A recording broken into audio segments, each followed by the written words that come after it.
Hey guys, it's the morning of October 7th. It's feels like the rut right now. It's in the mid to upper 30s. Just a awesome morning to be in the woods. And I just ended up shooting a doe, which is kind of what obviously I came in here thinking that it'd be great to fill my Minnesota tag, buck tag and everything. I always feel a little pressure to get that done in October, ahead of the gun season in Minnesota, but I was open to certainly using a bonus tag here too and shooting a doe. So she just came through and kind of explained the situation to you and kind of why I decided to come here this morning. I've got standing corn behind me, and I've got a finger of timber. It's a creek bottom that comes to a point to my south, and it's really good bedding back in here. And I'm at the point where I can oversee the creek bottom right here, and there's just an intersection of trails that come together here. This is a property that has more topography than we're used to in this part of Minnesota, but it has ridge systems, and a lot of times they're really very much vertical ridges that just kind of drop down from upper fields down into a river bottom, and then you also got crop fields down low. So there's not like a lot of what you would call like finger ridges off the main ridges like you'll see a lot of times in like southeastern Minnesota and areas of bigger hill country. So where you do have situations like that where you have some ridge systems that aren't straight vertical and they'll drop down into these creek bottoms, they tend to be just really dynamite spots because it just funnels traffic of deer down into these areas. So I've got a west wind and came in and it's blowing right in my face right now, right up top, and I'm up high enough to where I'm not getting any kind of wind swirl or anything like that. And about 10 minutes before light this morning, I had a deer come about 10 yards from me, 12 or 10, 15 yards from me, 10 minutes before legal light, and I couldn't really see what it was. It was a lone deer. Made me think that maybe it was a buck, but he went off to the south into the bedding, and just now a doe came through. A couple does. I think there was 3 of them actually. The front one was the biggest one. So yeah, I didn't even have to stop her. She stopped really naturally in a shooting lane. I liked the shot. I felt good about the shot. I think I would still like to get it a little lower, kind of down into that pocket just a little more, but I heard her, I think you'll hear it on the video here, after you see the shot, that she ran up, and then I just heard a whole bunch of crashing and everything, and what I think probably happened is she ended up crashing down into the bottom of the creek bottom, so I might have quite a drag out of here and stuff, but yeah.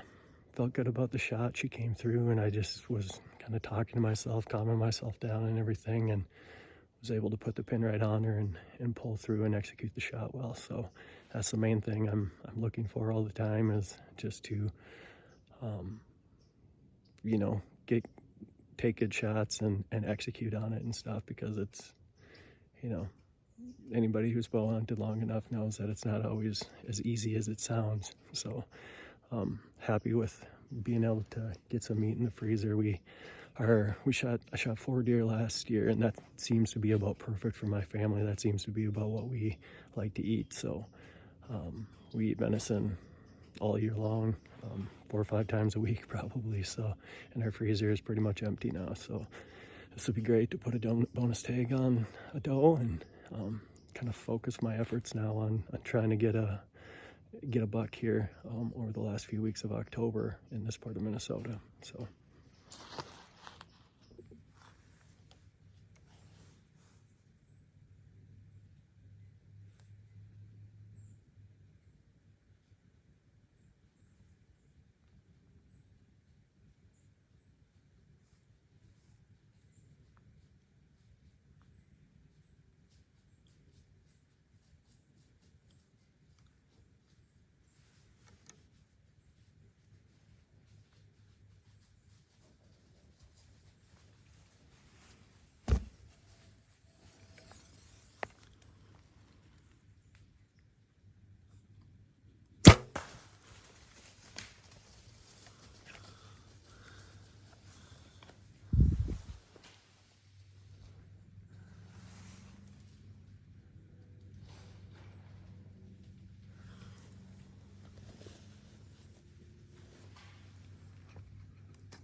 getting on some pretty good blood here.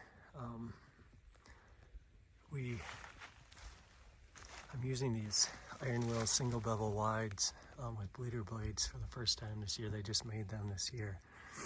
And so I was curious to see what the blood trail would look like and stuff. And I've shot the standard single bevels from Iron Will the last couple of years and had awesome luck with them and stuff, with good blood trails as long as I put the shot where it needs to be. But this is my first deer shot with these wides and stuff, so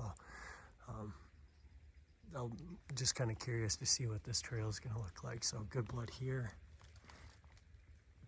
and up here, there, here. So I'm just going to keep following it and see what we find. Really good sign here. Good spot. Lung blood. Nice bright lung blood. There. Gotta be getting close. There. All the way here. See all the leaves there.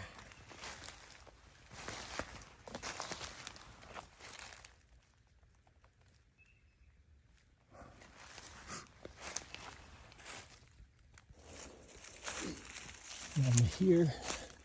This must be where I started hearing her crash, and there she is, right down here. I kind of figured this is exactly what happened. She crashed down into the bottom of the creek bottom here. Awesome. Oh. There she is, nice big doe. That's exactly what I was hoping for coming in here. Perfect shot. That's exactly what I was hoping to do. It was actually, I knew it was perfect forward wise. I thought maybe I lost the arrow behind the bow when I looked back at the shot. And I thought that it was the trajectory of the arrow when I slowed it down and went frame by frame was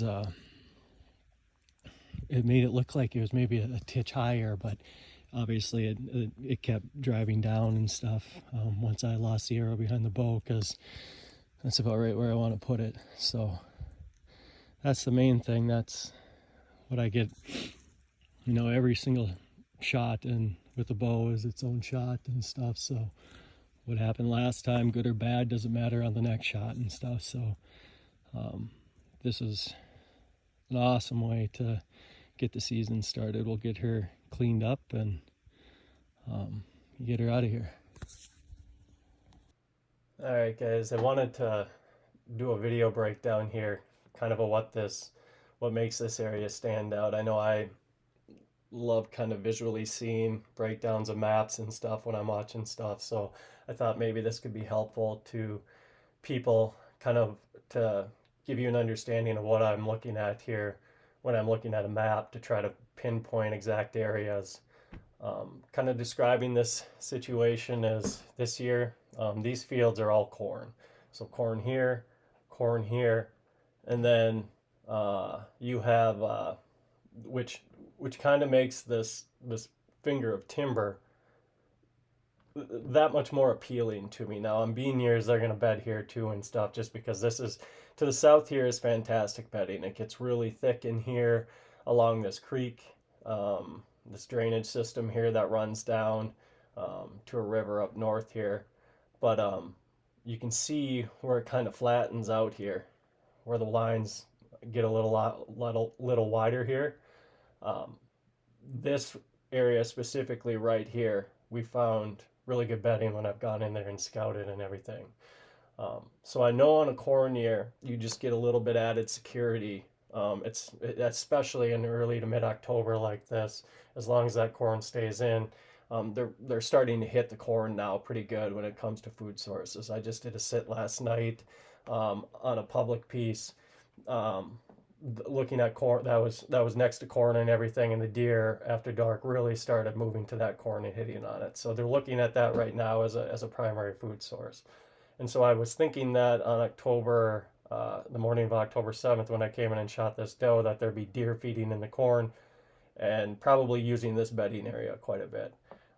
And so what makes this area so good, not just for deer travel, but it really makes sense for a buck to use this too on specific ways and specific winds later in the month, is that you have a number, you have so many trails coming together here, and you can just look at the map and see how that would make sense.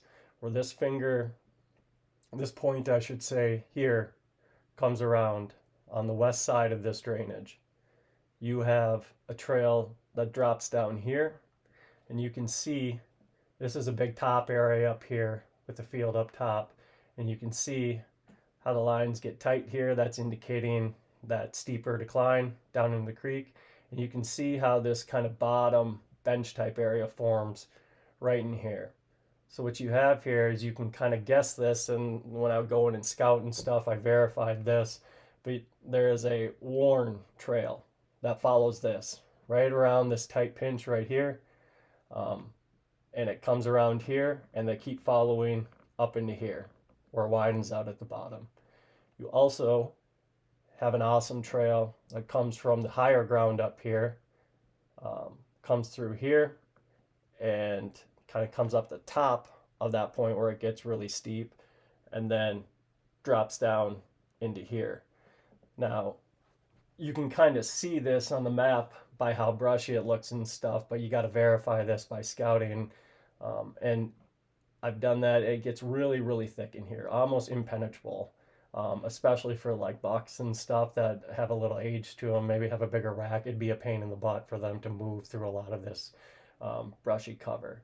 So where my stand location was when I shot this deer was right here on the tip of this trail that I have marked coming in. It's high enough to where on a west northwest wind, I'm gonna get consistent wind, which is the hardest part about hunting this property, because for the most part, um, the bucks live down in these bottoms. There's a river to the north that you get a lot more vertical ridge systems that are going to drop straight down from fields up top, fields to the bottom around a river. And along that river is really brushy, thick cover and stuff. And that's where the bigger bucks that do exist in this area tend to spend most of their time in daylight. So if I hunt just up high, I find that a lot of times they're not getting to me in daylight because there's just the doe to buck ratios in this general area, not just on this property, but just in the general area. There's a lot more does than bucks. So even during that rut portion, over years and years of hunting, I found that the deer aren't necessarily running all over up onto these high ground areas that tend to be more open.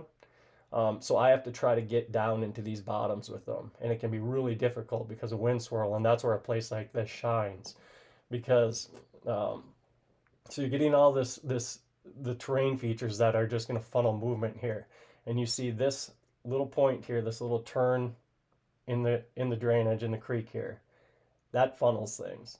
So right in here, and you can kind of, when I looked at this on a map, I thought this makes sense. It gets a little wider here. You have the creek that comes to this point here. There should be just an amazing trail system that runs right through here.